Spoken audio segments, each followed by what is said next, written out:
कोई प्रश्न पूछना है किसी को? हाँ जी, प्रश्न उत्तर का सेक्शन है। सिस्टर। ओम शांति भाई जी। ओम शांति। इसमें एक क्वेश्चन है, जी। एक ही समान सदा प्रैक्टिस करना अच्छा है व अलग अलग? समय प्रमाण अगर हम अलग अलग करेंगे तो उसके फ़ायदे बहुत होंगे। एक ही सामान लेंगे तो बोर हो जाएंगे, इसलिए बाबा ने वैरायटी सामान दिए हैं। वैरायटी सामान समय अनुसार लो। जैसे अमृत वेले आँख खुलती है तो पहले एक सामान लो, मैं अवतरित हुई आत्मा इस मस्तक पर विराजमान मस्तक मणि हूँ। एक सामान ले लिया, उसी नशे में उसी सामान में बैठ कर के बाबा से रूह रिहान करो, अपने से बातें करो कि मैं इस सृष्टि पर क्यों अवतरित हुई हूँ, किस लिए बाबा ने मुझे भेजा है, मुझे पुण्य की पूंजी जमा करनी है, श्रेष्ठ कर्म करने। तो पहले पहले अमृत वेले सामान ले लिया। अब मैं स्टूडेंट हूँ, स्कूल में आए, पढ़ाई किया, मुरली के समय सामान परिवर्तन हो गया। मैं भगवान का गार्डली स्टूडेंट हूँ, भगवान सुप्रीम शिक्षक है, वो मुझे पढ़ा रहा है, उसकी पढ़ाई मेरे लिए सोर्स ऑफ इनकम है, इसलिए मैं स्टूडेंट लाइफ है, student life is the best life. तो सामान परिवर्तन करो, ऐसे नहीं एक ले लिया और सारा दिन वही रटते रहो। कर्म क्षेत्र पर जाते हो, मैं कर्मयोगी हूँ, 1000 भुजाओं वाला बाबा मेरे साथ है, मैं मास्टर सर्वशक्तिमान हूँ, मैं विजयी रतन हूँ, विजय मेरा जन्म सिद्ध अधिकार है। तो जहाँ जिस प्रकार के कर्म हैं, सेवाएं हैं, स्थितियां हैं, उसी प्रकार सामान परिवर्तन करो। एक ही सामान लेते हुए चलोगे तो कभी कभी लगेगा कि ये सामान तो इस समय की ज़रूरत नहीं है, तो परिवर्तन करो।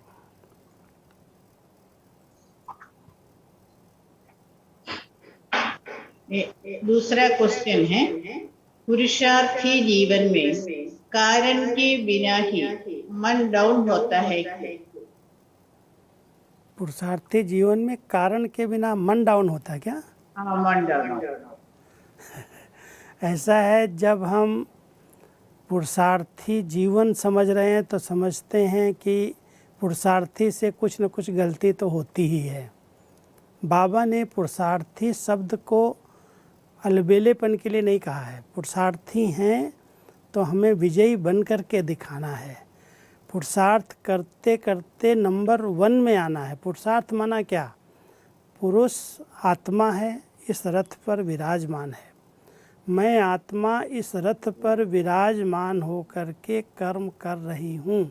ये अभ्यास करना ही पुरुषार्थी बनना है। अब मन अगर नीचे जा रहा है, डाउन में जा रहा है, माना हमने ये सामान ले करके अभ्यास नहीं किया। मैं पुरुषार्थी माना ऐसे नहीं बार बार हार खाना। मम्मा का एक शब्द याद रखना, पुरुषार्थी वो है जो अगर एक बार भूल हो गई, संकल्प कर ले अब ये दोबारा रिपीट नहीं होगी। हो गई, कोई कर्म हो गया, अभी संकल्प पक्का करो कि वो दोबारा रिपीट नहीं होगी, तब कहेंगे पुरुषार्थी। पुरुषार्थी हूँ, पुरुषार्थी हूँ, कर्म करते जाओ, भूलें होती जाएं, देहमान में आते जाओ, तो उसको पुरुषार्थी थोड़ी कहते, वो तो अलबेले हैं। इसलिए पुरुषार्थी हैं तो विजयी हैं। और दूसरा क्वेश्चन है, सबके साथ रहते भी कैसे डिटैच रह सकते? सबके साथ रहते हुए डिटैच रहने के लिए पहले अपने आप से डिटैच रहने का अभ्यास करो। एक बहुत अच्छा बैलेंस बाबा ने सिखाया है, न्यारे और प्यारे। हम सब देह अभिमान से न्यारे बनते हैं और परिवार के प्यारे बनते हैं। अगर देह अभिमान से न्यारे होकर के हम परिवार के बीच में रहते हैं तो उनको ये भान आएगा कि ये हमें निस्वार्थ रूप से पालना दे रहे हैं, वो हम में फंसेंगे नहीं। हम किसी में न फंसें, न किसी को अपने में फंसने दें। इसके लिए अभ्यास करो, मैं आत्मा साक्षी होकर के इस शरीर का आधार लेकर के पार्ट बजा रही हूँ। ये जो भी संबंध हैं ये सब खेल करने, पार्ट बजाने के लिए मिले हैं। ये मेरे हैं, इस भान में रहेंगे तो डिटैच नहीं हो सकेंगे। ये मेरे नहीं हैं, लेकिन बाबा ने मुझे इनकी सेवा के निमित्त बनाया है। मैं इनके बीच में हूँ, मैं निमित्त हूँ, सेवा करनी है, फ़र्ज पालन करना है, लेकिन कहीं भी फंसना नहीं है। इसलिए जैसे बाबा न्यारा और प्यारा है, कहीं पर भी अटैच नहीं है, सबको प्यार की पालना देता है, लेकिन सदा डिटैच रहता है। जो देह से डिटैच रहने का अभ्यास करते हैं वो परिवार में भी डिटैच रह सकते हैं। तो देह भान से डिटैच रहो तो कहीं भी रहते, सबके बीच में रहते, आप डिटैच स्थिति का अनुभव कर सकते हो। हैं सब अपने हैं, लेकिन कोई अपना ये न कहे ये मेरा है, मेरेपन का लगाव न हो। उसके लिए मैं आत्मा हूँ, मैं आत्मा हूँ, इस पाठ को पक्का करो और इस शरीर के भान से न्यारे बन जाओ। फीलिंग प्रूफ कैसे बन सकते? फीलिंग प्रूफ, फीलिंग तो एक फ्लू की बीमारी है। अगर हम बहुत सोच लेते हैं ये मेरे से ऐसा क्यों, फीलिंग का एक कारण मैं जहाँ तक समझता हूँ वो है हमारी अपेक्षाएं, हमारी इच्छाएं। और अगर वो हमारे इच्छाओं की पूर्ति नहीं होती, मान लो मैंने कोई बात अपनी रखी, मैं समझदार हूँ, मैं जानता हूँ, बुद्धि है, लेकिन मेरी बात कोई ने नहीं सुनी, नहीं मानी, तो मुझे फीलिंग आ गई। इसलिए बाबा कहता है बच्चे, फीलिंग बहुत बड़ी बीमारी है, बुखार की, परेशान करेगी, तबीयत को ख़राब करेगी, दर्द कर देगी।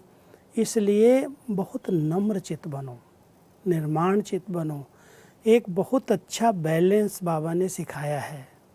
अगर फीलिंग प्रूफ बनना है तो इस बैलेंस को साथ रखना, मालिक बन करके अपनी बात देना, और अगर वो बात मानी गई तो ठीक, नहीं मानी गई तो बालक की तरह उसको भूल जाना। जहाँ मालिक और बालकपन का बैलेंस है, देखो बच्चे को फीलिंग आती है लेकिन थोड़ी देर के बाद वो फीलिंग समाप्त हो जाती है, वो अंदर नहीं रखता।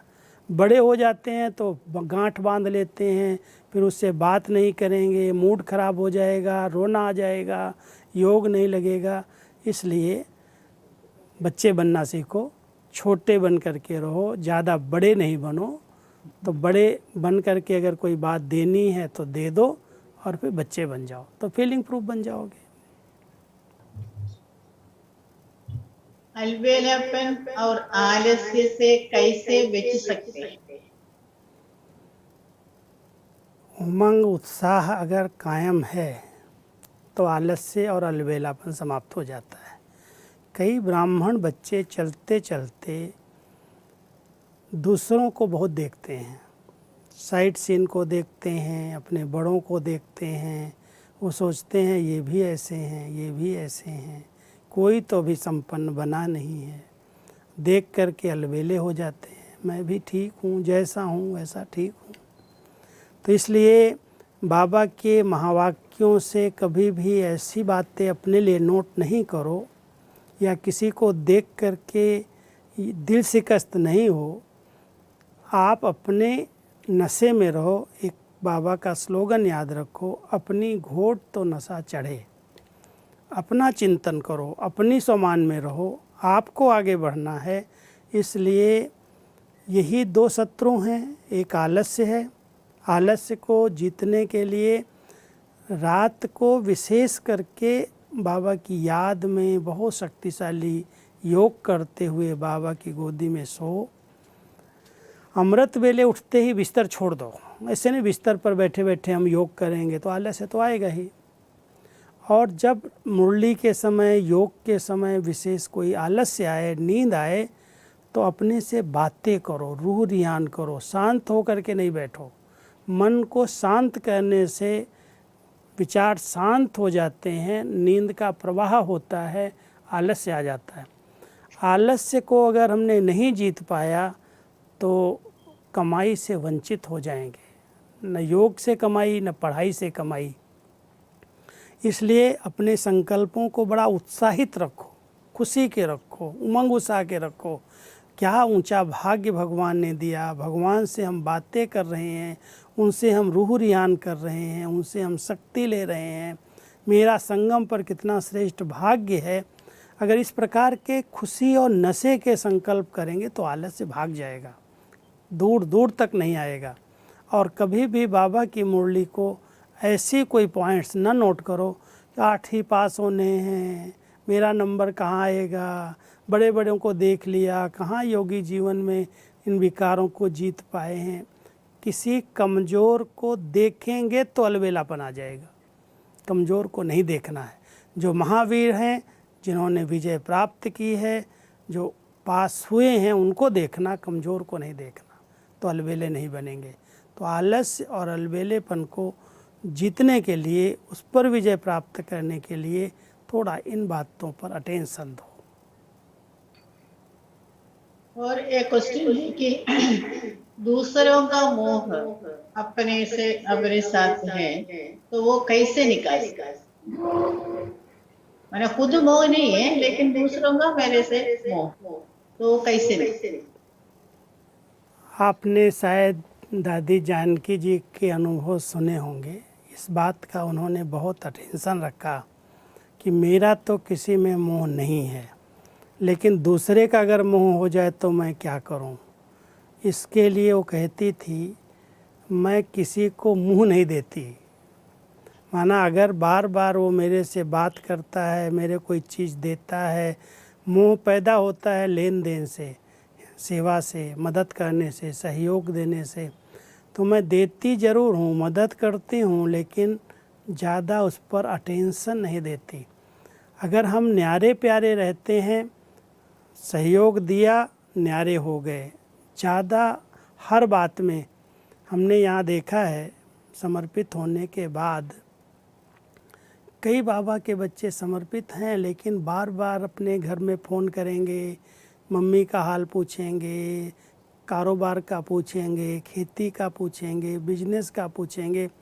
हैं समर्पित, तो अपना मोह तोड़ करके यहाँ आ गए हैं, लेकिन फिर भी रस्सियाँ जुड़ी रही हैं। समझते हैं मेरा फ़र्ज़ है, मेरा कर्तव्य है, लेकिन वो कर्तव्य उन आत्माओं का मोह मेरे में फंसा देता है, उनका मोह हो जाता, अटैचमेंट हो जाता। इसलिए बाबा कहता है, अरे जब मर गए तो मर गए, क्यों दूसरों को याद करते हो, क्यों दूसरों के पीछे लगे हो, उनका भाग्य उनके साथ है। अगर आप मर गए हो वहाँ से, बाबा ने आपको जीते जी उस दुनिया से मार दिया, तो फिर मोह जागृत आपका हो रहा है, आप उसको विशेष अटेंशन दे रहे हो, उसके मोह को जागृत कर रहे हो। इसलिए आप न्यारे प्यारे रहो, डिटैच होकर के मदद करो, ज़्यादा अटेंशन नहीं देना, नहीं तो कोई न कोई आप में फंस जाएगा। दादियाँ बहुत ध्यान रखती थी, मदद करो, सहयोग दो, रहम करो, लेकिन कोई मेरे में फंस न जाए, इसका अटेंशन रखो। विशेष ध्यान दोगे तो आप में अटेंशन उसका जाएगा और मोह हो जाएगा।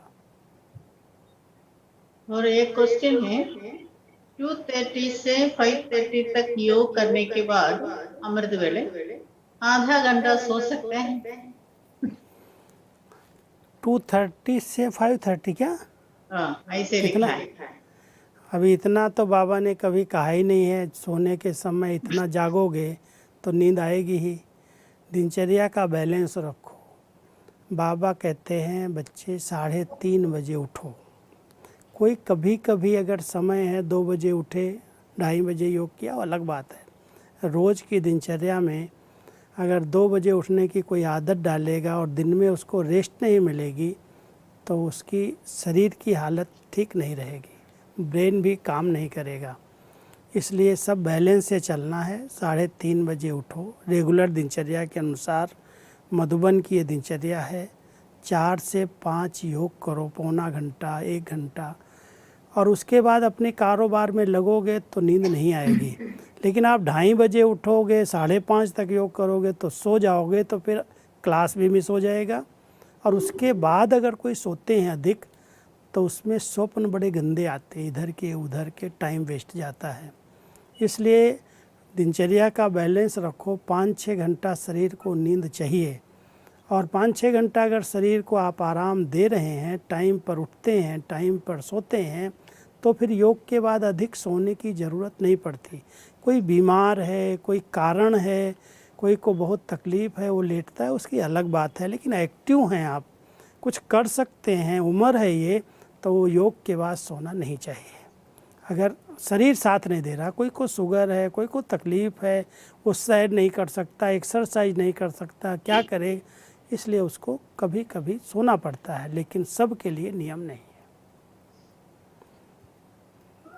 हर कार्य में पाप की याद रहे, व्यर्थ न आए, इसके लिए क्या करना? मन बुद्धि को बिजी रखना सीखो, अच्छे अच्छे चिंतन करो, बाबा की मुरली की बातें याद करो, कोई सामान ले लो। बाबा की याद कैसे रहेगी? बाबा बाबा करोगे क्या? बाबा का ज्ञान चिंतन करो, रूह रियान करो, सामान ले लो, तो हर समय याद रहेगा। बाबा ने इतना ऊंचा भाग्य बनाया, उसका सुमिरन करो। तो योग का कोई यही नहीं है कि बीज रूप बन करके ही सदा रहना है, वैरायटी करोगे तो निरंतर रहेगा। और सामान ले करके बाबा के साथ रहने का अभ्यास करो। एक क्वेश्चन है भाई जी, विनाश कब हो? अभी तक सामने नहीं आ रहा है क्या विनाश? बाबा कहता है डेट कॉन्शियस नहीं बनो, सोल कॉन्शियस बनो। अचानक कुछ भी हो सकता है, तैयार रहो, एवर रेडी रहो। कलयुग को जाना ही है, और जाने की घड़ियां समय है, समीप आ गई हैं सबकी तरफ से। हम कहते हैं हम विनाश करने वाले नहीं हैं, हम तो स्थापना करने वाले हैं। हमारी नई दुनिया आने वाली है, और इसको जाने के लिए तैयारी हो चुकी है, जाएगी। लेकिन टाइम कॉन्शियस नहीं बनो, आप अपने को संपन्न बनाओ, संपूर्ण बनाओ। बाबा को जब परिवर्तन करना होगा हो जाएगा। हम क्यों चिंता करें? हम संगम का भाग्य ले रहे हैं, जब तक जी रहे हैं तब तक कमाई कर रहे हैं। इसलिए डेट कॉन्शियस नहीं बनना, सोल कॉन्शियस बनो। जितना हो सके खूब कमाई करो, बस जब विनाश होना होगा हो जाएगा। शरीर का विनाश तो कभी भी हो सकता है, शरीर का विनाश तो कभी भी हो सकता है ना, किसका भरोसा है कल का? इसलिए विनाश समझो सामने ही है। भाई जी, ये लास्ट क्वेश्चन है कि घर में मैं अकेले ज्ञान में चलते हैं, और इसलिए मेरे को घर में बैठ के पुरुषार्थ करना बहुत डिफिकल्ट लगता है। तो इसलिए उसको कैसे फेस करें, या उसको कैसे पार करें? मन अच्छी दीदी कैसे पुरुषार्थ कर सकते हैं कुछ? वास्तव में ये हमारा पुरुषार्थ दिखाने वाला तो है भी नहीं। घर में रहो, कहीं भी रहो, हमारे मन की स्थिति का पुरुषार्थ है। आप अच्छा चिंतन करने की आदत डालो। घर में है, कोई और ज्ञान में नहीं है, आपको लगता है कि यहाँ पर रुकावट आ रही है, अगर आप कुछ अच्छा अध्ययन करना, मुरली पढ़ो, कोई अच्छा साहित्य पढ़ो, जब समय मिलता है अच्छी क्लासेस सुनो, अपने मन को कहीं पर रह कर के भी बिजी करके व्यर्थ से परे रहो, यही पुरुषार्थ है। इसके लिए कोई सेंटर पर आ जाएं, कहीं मधुबन में चले जाएं, कहीं शहर छोड़ के चले जाएं, घर छोड़ के चलें, उसकी ज़रूरत नहीं है। जहाँ भी हो, जैसे भी हो, मन की स्थिति को खुशनुमा बनाओ, बाबा के साथ का अनुभव करो, आत्मिक स्थिति में रहने का अभ्यास करो। यही पुरुषार्थ है, और यही पुरुषार्थ अगर कोई विघ्न है ख़त्म कर देगा। लेकिन आप बहुत खुश रहो, बहुत संतुष्ट रह करके, हल्के रह करके, जहाँ पर है वहाँ पर पुरुषार्थ करो, आत्मिक स्थिति बनाने का, मन बुद्धि को ज्ञान योग में बिजी रहने का। ठीक है भाई जी, क्वेश्चन आंसर सेशन पूरा हुआ। ओके, चलो 2 मिनट बाबा को याद करके। ओम शांति।